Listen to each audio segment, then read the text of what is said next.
الله الله يا الله الله يا الله الله يا الله الله يا الله الله يا الله. اعوذ باللہ السمیع العلیم من الشیطان الرجیم. بسم اللہ الرحمن الرحیم. الحمد للہ وکفی وسلام علی عبادہ الذین اصطفی لا سیما علی محمد المصطفی وآلہ المجتبی. اما بعد فقد قال الرسول الاعظم صلی اللہ علیہ وآلہ وسلم فاطمہ ہی ام ابیہا.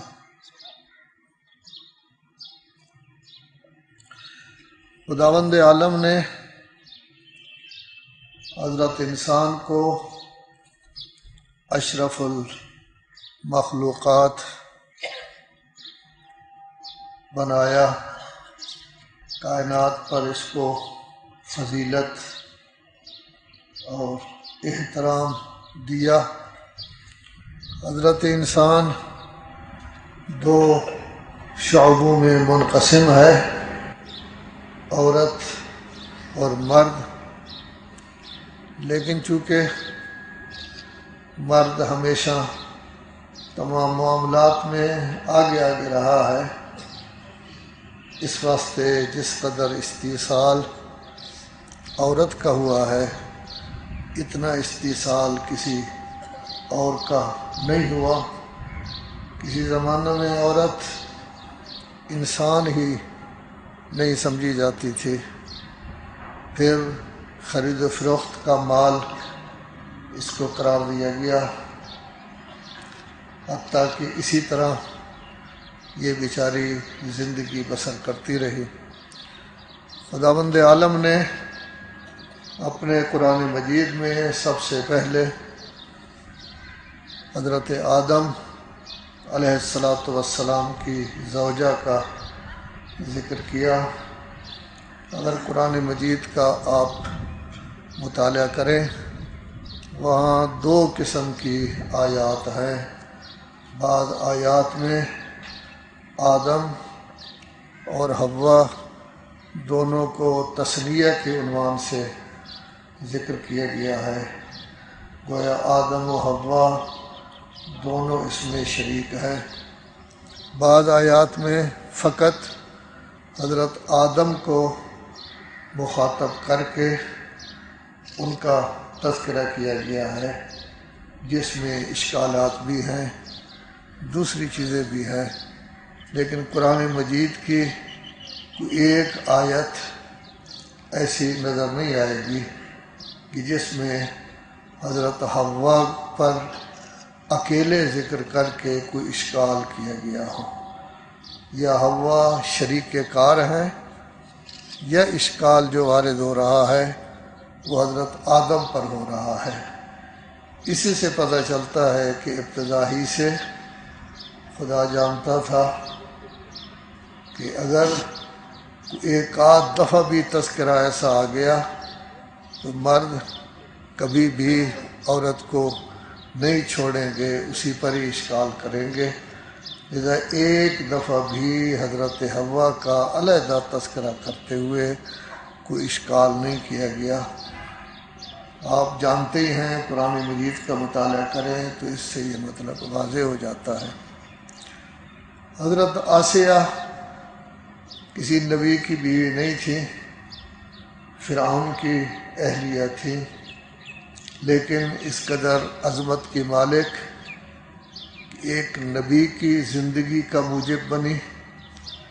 اس نبی العظم پیغمبر ہونے والے کی باقاعدہ تربیت کی، اور پھر اس کے خلاف جو سازشیں ہوئیں ان سازشوں کی بھی باقاعدہ اس نبی کو اطلاع دی گئی تاکہ یہ اپنا بچاؤ کر سکے اور آخر تک نبی کی حفاظت کر کے ان مومنات میں آپ کو شامل کیا گیا۔ کس قدر عظمت کی مالک ہے آسیہ، اس کا تذکرہ مریم کے ساتھ ہوا ہے جبکہ مریم معصومہ ہے۔ حضرت ابراہیم ہاجرہ کو لے کر گئے، چھوٹا بچہ بھی ساتھ ہے۔ حیران ہوتا ہے انسان کہ اگر یہ زوجہ محترمہ حضرت ابراہیم اللہ کے خلیل کا دامن پکڑ لیتی، عوا پکڑ کر کہتی کہ اے نبی اللہ، لکدک میدان میں آپ مجھے چھوڑ رہے ہیں، یہاں درخت نہیں، یہاں سبزہ نہیں، یہاں چرند پرند تک نہیں، ذی روح کا یہاں وجود نہیں، حتیٰ کہ پانی جس کے بغیر انسان زندہ نہیں رہ سکتا وہ تک موجود نہیں ہے۔ آج جب تاریخ لکھی جاتی، مسلم غیر مسلم یہی لکھتے کہ حضرت ابراہیم نے ٹھیک نہیں کیا۔ اس طرح لکدک میدان میں ایک اکیلی عورت کو چھوڑنا، جوان عورت کو اور اس کے ساتھ ایک چھوٹا بچہ، پتہ نہیں کیا کچھ اشکال ہوتے۔ لیکن کیا کہنا عظمت ہاجرہ کا، صرف ایک بات پوچھی، اے اللہ کے نبی کس کے سہارے مجھے چھوڑے جا رہا؟ جب انہوں نے کہا اللہ تو خاموش ہو گئے۔ نبی تو نبی ہوتا ہے، ہاجرہ تو نبی نہیں تھی، خاندان عصمت کے ساتھ اس کا تو کوئی تعلق نہیں تھا۔ لیکن اس سے پتہ چلتا ہے کہ عورت کے کارنامے اس قدر عظیم ہیں کہ بعض اوقات تمام مرد اس کے مقابلے میں ہیچ نظر آتے ہیں۔ حضرت مریم تو معصومہ ہی ہیں۔ اللہ تبارک و تعالی نے حضرت مریم کو مصطفیٰ بھی قرار دیا ہے، طاہرہ بھی قرار دیا ہے، عالمین کی عورتوں پر چن بھی لیا ہے۔ بڑی عظمت کی مالک تھیں، نبی کی والدہ تھیں۔ پیدائش کے 3 گھنٹے بعد یا 3 دن بعد نبی نے باقاعدہ کہا انی عبداللہ، میں اللہ کا بندہ ہوں، اللہ نے مجھے کتاب دی ہے، اللہ نے مجھے بابرکت بنایا ہے، اللہ نے مجھے اپنی والدہ کے ساتھ احسان کا کہا ہے۔ تو یہ انہوں نے ان کی گواہی دی کہ اس طرح کی بیوی جو نبی کی والدہ ہو، وہ اس طرح کے اشکال ان پر نہیں کیے جاتے۔ لیکن باوجود اس کے کہ اکیلی عورت ہیں کہ جن کا نام قرآن مجید میں بھی موجود ہے، ان کو مصطفیٰ اور طاہرہ بھی کہا گیا ہے، لیکن اس کے باوجود یہ پوری کائنات کی عورتوں کے لیے اسوہ نہیں بن سکتی، اس لیے کہ یہ ماں بھی ہے، لذا تمام ماؤں کے لیے یہ اسوہ اور نمونہ بن سکتی ہیں، اور بیٹی بھی ہے، بیٹی بھی نبی کی ہے، تمام بیٹیوں کے لیے بھی یہ اسوہ بن سکتی ہیں۔ لیکن جہاں تک تعلق ہے اس بات کا کہ پوری عورتوں تمام عورتوں کے لیے بن سکیں، نہیں، اس واسطے بھی یہ کسی کی زوجہ نہیں ہے۔ صلوات پڑھیں محمد و آل محمد۔ حضرت مریم کا جہاں تک تعلق ہے، بڑی عظمت کی مالک تھیں۔ اللہ تبارک و تعالی نے ان کے لیے 2 لفظیں استعمال کی ہیں کہ یہ مصطفیٰ بھی ہیں اور ساتھ ہی ساتھ طاہرہ بھی ہیں۔ لیکن جناب زہرا سلام اللہ علیہا کے لیے قرآن مجید نے مصطفیٰ بھی استعمال کیا ہے، مرتضیٰ بھی استعمال کیا ہے، مجتبیٰ بھی استعمال کیا ہے، 3 لفظیں، اور ساتھ ہی ساتھ انما یرید اللہ لیذھب عنکم الرجس، ارادہ تبارک و تعالی بھی، ساتھ اذہاب رجس بھی، یطہرکم تطہیرا بھی، 7 لفظیں ذکر کر کے گویا واضح کیا ہے کہ حضرت مریم میں اللہ تبارک و تعالی نے 2 الفاظ استعمال کیے، ان میں 7، لذا ان کا درجہ ہر لحاظ سے ان سے بڑا ہے۔ حضرت مریم نبی کی بیٹی ہیں، لیکن جناب زہرا سلام اللہ علیہا انبیاء کے سردار کی بیٹی ہیں۔ جناب مریم نبی کی ماں ہیں، اعظم پیغمبر کی ماں ہے، روح اللہ کی ماں ہے، لیکن جناب زہرا ان بچوں کی ماں ہے جن کو جوانان جنت کا سردار قرار دیا گیا ہے۔ لیکن جناب مریم زوجہ نہیں ہے، لیکن جناب زہرا سلام اللہ علیہا اس ذات و برکات کی زوجہ ہیں جن کو اوصیاء کا سردار کہا گیا ہے۔ لذا ہر لحاظ سے جناب زہرا سلام اللہ علیہا حضرت مریم سے افضل اور برتر ہیں۔ جناب خدیجہ جس وقت ابھی تک اسلام کا اعلان نہیں ہوا تھا اس قدر پاک باز تھی کہ انہیں طاہرہ کے لقب سے یاد کیا جاتا تھا، اور جب ان کی تزویج رسالت مآب صلی اللہ علیہ وآلہ وسلم کے ساتھ ہو گئی تو اس وقت صورتحال یہ تھی کہ انہوں نے جو کلمہ حضور کی خدمت میں عرض کیا، یہ نہیں کہا جیسے کوئی عورت اچھی عورت کہہ سکتی ہے کہ میرا مال آپ کے تصرف میں ہے، جس طرح چاہے تصرف کریں۔ اگر اس طرح کہا جاتا تو مال تو جناب خدیجہ کا ہوتا، تصرف کرنے والے رسول اعظم ہوتے، لیکن وہ عرض کرتی ہیں میں آپ کی ملک ہوں، یہ مال بھی آپ ہی کا ملک ہے، آپ جیسے جانیں اس کو صرف کریں۔ یہ اکیلی زوجہ مبارکہ ہیں کہ جب تک یہ رہی ہیں اس وقت تک کوئی سرزنش بھی نہیں ہوئی، کوئی نیا حکم بھی لاگو نہیں ہوا۔ گویا یہ علامت تھی اس بات کی کہ یہ من و ان رسول اللہ اور قرآن کے احکام پر عمل پیرا تھیں، لذا ان کو مخاطب کرنے کی ضرورت نہیں تھی۔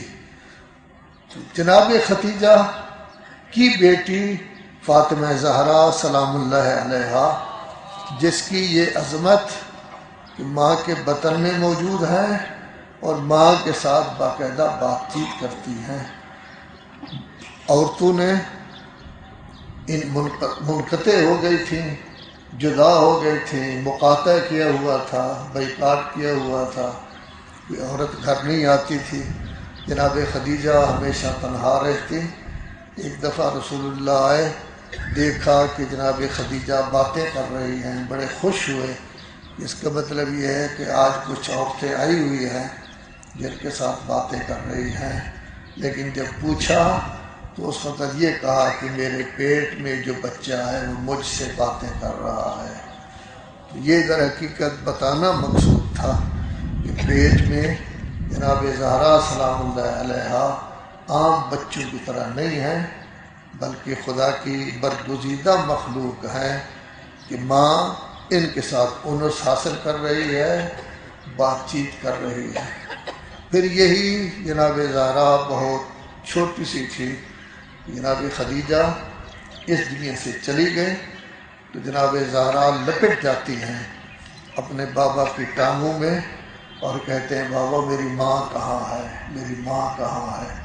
اب رسول اللہ ماں بھی ہیں، باپ کا کردار بھی ادا کر رہے ہیں، لذا تزویج کے بعد جو سب سے پہلا ناشتہ عربوں کے قاعدہ کے مطابق والدین کے گھر سے آتا ہے، باوجود اس کے کہ حضور کے گھر میں باقی عورتیں بھی تھیں، امہات المومنین بھی تھیں، لیکن حضور خود ناشتہ اٹھا کر لے گئے اس عنوان سے کہ اگر جناب خدیجہ ہوتی تو وہ یہ کام کرتی۔ اب یہ کام در حقیقت جناب خدیجہ کی جانب سے رسول اعظم صلی اللہ علیہ وآلہ وسلم نے کیا۔ بہت کم وقت گزارا، جناب زہرا سلام اللہ علیہ نے روایات کی روح سے زیادہ 18 سال اور 3 مہینے یہ وقت بنتا ہے۔ اس میں بڑا عروج دیکھا، پیار کرنے والا بابا تھا، اس قدر پیار کرنے والا کہ جب بھی بقول فخر الدین رازی جناب فاطمہ زہرا سلام اللہ علیہ آتی تو اس وقت حضور بنفس نفیس استقبال کے لیے کھڑے ہو جاتے، فخر الدین رازی کہتے ہیں ان کو اپنی مسند پر بٹھاتے، خود دوسری جگہ جا کے بیٹھتے۔ فخر الدین رازی کہتے ہیں کہ بعض اوقات اپنی بیٹی کے ہاتھ چومتے۔ بیٹی نے ایک دفعہ امامہ سر پر رکھا تو پشت کی جانب سے ایسے محسوس ہوتا تھا کہ رسول اللہ جا رہے ہیں۔ کسی نے اشکال کیا تو فرمایا اشکال نہ کرو، یہ میری بیٹی بھی ہے، میرا بیٹا بھی ہے، اس کو حق ہے کہ اس طرح امامہ رکھا جائے۔ حضور کی آنکھ بند ہوتے ہی سب سے پہلے مسئلہ جو کھڑا ہوا، اس مسئلے میں بھی جناب زہرا سلام اللہ علیہ آگے بڑھی، باقاعدہ جا کے خطبہ دیا اور ایک ایسا تاریخی کلمہ کہا کہ جس کا ثبوت آج بھی ہم دیکھ رہے ہیں کہ آپ لوگوں نے جو کام کیا ہے اس کی وجہ سے امت میں ایسی تفریق پیدا ہوئی ہے جو قیامت تک برقرار رہے گی۔ پہلے لوگ یہ خیال کرتے تھے کہ عہدہ منصب صرف اللہ کی طرف سے ہے، کوئی خواہش نہیں کرتا تھا۔ جب آپ لوگ آگے آ گئے تو پھر لوگوں کے دلوں میں بھی یہ خواہش پیدا ہوئی اگر وہ آ سکتے ہیں تو ہم کیوں نہیں آ سکتے۔ اس کا نتیجہ یہ ہے کہ آج ملت مسلمہ تفریق میں مبتلا ہے۔ واحد خاتون ہیں کہ جو اپنی زندگی کے آخری ایام میں باقاعدہ دعا کیا کرتی تھی کہ خدایا مجھے جلد اٹھا لے، اور جب حضور نے خبر دی تھی کہ سب سے پہلے آپ مجھ سے ملحق ہوں گی بہت خوش ہوئی تھی اور کہا تھا کہ میں سب سے پہلے اپنے بابا کے ساتھ ملحق ہوں گی۔ تو جب بابا کی خدمت میں پہنچ گئے، آج بھی جناب زہرا سلام اللہ علیہ اپنی قبر مبارک میں موجود ہیں، لیکن جب قیامت کا دن ہوگا تو قیامت کے دن ایک تو رسول اعظم صلی اللہ علیہ وآلہ وسلم آئیں گے، لیکن وہ اس حالت میں آئیں گے کہ سر کے بال کھلے ہوئے ہوں گے، آستینیں چڑھی ہوئی ہوں گی، تمام انبیاء ان کے پیچھے پیچھے آ رہے ہوں گے۔ ظاہر ہے کہ جب حضور کی یہ حالت ہے تو انبیاء کی بھی اسی طرح حالت ہوگی۔ دوسرے جناب زہرا سلام اللہ علیہ جب نور کی عماری ان کے لیے لائی جائے گی تو کہیں گی نہیں، میں نور کی عماری پر، نورانی عماری پر سوار ہونا نہیں چاہتی، کیونکہ میں نے اپنا مقدمہ دربار خداوندی میں پیش کرنا ہے۔ بہرحال جیسے بھی ہوا کہ جب بی بی وہاں سے چلیں گی تو اس وقت نداء آئے گی غضوا ابصارکم حتی تجوز فاطمہ بنت محمد، لوگوں اپنی آنکھیں بند کر لو تاکہ فاطمہ بنت محمد اس قیامت کے میدان سے گزر کر جائیں۔ اس وقت کیا حالت ہوگی تمام لوگوں کی۔ روایات میں نے دیکھا ہے کہ آئیں گی، عرش خدا کے پائے کے قریب کھڑی ہو جائیں گی اور کہیں گی یا عدلو یا جبار، میرے درمیان اور میرے بیٹے کے قاتل کے درمیان فیصلہ کریں۔ اس وقت صورتحال یہ ہوگی کہ امام حسین کی قمیص ہاتھ میں ہوگی اور اس وقت کہیں گی یا اللہ دیکھو اس میں کوئی جگہ خالی ہے کہ جہاں کے تیر و نشان کے زخم نہ ہوں، وہ ایسی جگہ ہے کہ جس کو کہا جا سکے کہ یہ جگہ محفوظ رہی ہے۔ تو جبار و قہار بادشاہ اس وقت غضب کی حالت میں ہوگا، اور بعض روایات میں یہ بھی کہا گیا ہے ایک چھوٹی سی قمیص بھی ہوگی اور اس قمیص کو لہرا کر کہے گی کہ میرے اس اصغر نے کیا قصور کیا تھا، میرے اصغر کا کیا قصور تھا، 6 ماہ بچہ جس کی ماں کا دودھ خشک ہو گیا تھا، یہ تو ویسے ہی چلا جاتا، لیکن اس کو یہ ظلم اس پر کیا گیا۔ یہ قمیص بھی لہرا کر کریں گی کہ میرے اس بیٹے کا کیا قصور تھا۔ لیکن ایک دوسری طرف بھی ہے جس کی طرف صدر سیکٹری صاحب اشارہ کر رہے تھے کہ جس وقت یہ بیوی آئیں گی تو بیوی کا نام رکھا گیا ہے فاطمہ۔ فاطمہ کا معنی ہے چھڑانے والی۔ یہ اپنے دوستداران کو، محبان اہل بیت کو جہنم کی آگ سے نجات دینے والے ہی ہیں۔ لکھو کھا افراد کی شفاعت یہ بی بی اس وقت یہ کرے گی۔ روایات میں ہے کہ جس وقت لوگ آئیں گے، کچھ لوگ ایسے ہوں گے جن کی پیشانی سے پڑھا جائے گا دوستداران اہل بیت، کچھ لوگ ایسے ہوں گے جن کی پیشانی سے پڑھا جائے گا دشمنان اہل بیت، لیکن دوستداران اہل بیت ظاہر ہے کہ ہوں گے، ان میں گناہ گار بھی ہوں گے، غلط کام کرنے والے بھی ہوں گے، لیکن جب مدہم صورت میں وہاں نظر آئے گا دوستداران اہل بیت تو اس وقت بی بی کہیں گی یا اللہ یہ میرے حسین سے محبت کرتا تھا، یہ میرے حسن سے محبت کرتا تھا، یہ میری اولاد سے محبت کرتا تھا، یہ اہل بیت کے ساتھ محبت کرتا تھا۔ تو جس جس کی بھی وہ شفاعت کریں گی اس شفاعت کو لامحالہ قبول کیا جائے گا۔ اس سے ہم یہ نہ سمجھیں کہ عمل کی ضرورت نہیں ہے، نماز روزے کی کوئی ضرورت نہیں، احکام اپنی جگہ موجود ہیں۔ احکام پر عمل کرنے کے باوجود کون ہے جس میں خامیاں نہیں ہیں، جس میں نقائص نہیں ہیں، جس میں غلطیاں نہیں ہیں، جن سے ایسے گناہ نہیں ہوتے جن کو گناہ نہیں سمجھا جاتا، تو ان کی بھی لامحالہ یہ شفاعت کریں گی، اور ان کی شفاعت انتہائی ہائی پیمانے کی ہوگی۔ جیسے انہوں نے ذکر کیا کہ حضرت امام محمد باقر علیہ السلام کا بھی ارشاد گرامی ہے، جیسے انہوں نے پڑھا وہ روایت بھی موجود ہے، مختلف کتابوں میں موجود ہے، جس میں یہ کہا گیا ہے کہ جن جن کے دل میں محبت اہل بیت ہے ان محبت اہل بیت والوں کی شفاعت بی بی بھی کریں گی، اہل بیت بھی کریں گے، آپ جیسے نیک لوگ شفاعت بھی کریں گے۔ تو گویا اس کا مطلب یہ ہوا کہ حضور کی یہ بیٹی جب دنیا میں موجود تھی اس وقت بھی اپنے حق کے لیے، اپنے شوہر کے حق کے لیے دربار میں گئی اور وہاں ایک ایسا کلمہ کہا کہ جس کے اثرات قیامت تک رہیں گے، اور جب قیامت کا دن ہوگا، قیامت کے دن بھی ان لوگوں کے لیے جو مسلمان ہیں، ان لوگوں کے لیے جو رسول آل رسول سے محبت کرتے ہیں، ان کا وجود کافی عظیم ہوگا، اور ساتھ ہی ساتھ ان کی شفاعت ہر صورت میں تمام لوگوں کے لیے قبول ہوگی۔ وصلی اللہ علی سیدنا محمد وعلیہ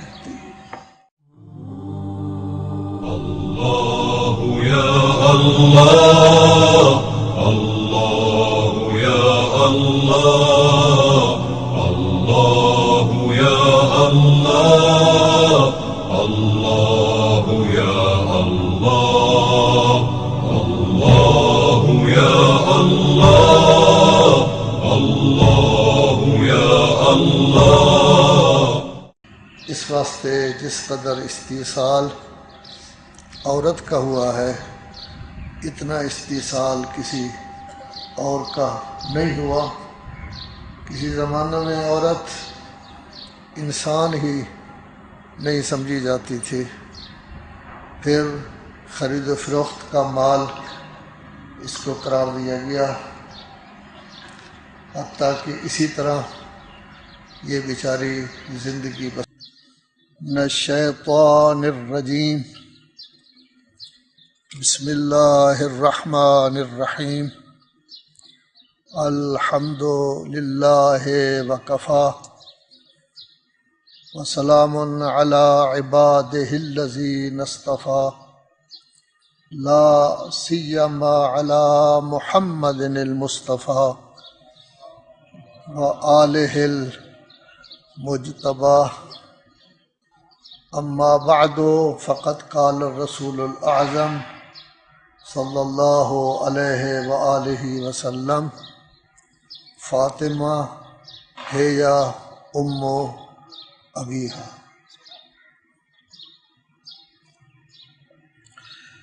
خداوند عالم نے حضرت انسان کو اشرف المخلوقات بنایا، کائنات پر اس کو فضیلت اور احترام دیا۔ حضرت انسان دو شعبوں میں منقسم ہے، عورت اور مرد، لیکن چونکہ مرد ہمیشہ تمام معاملات میں آگے رہا ہے، اللہ یا اللہ، اللہ یا اللہ، اللہ یا اللہ، اللہ یا اللہ، اللہ یا اللہ، اللہ یا اللہ۔ اعوذ باللہ السمیع العلیم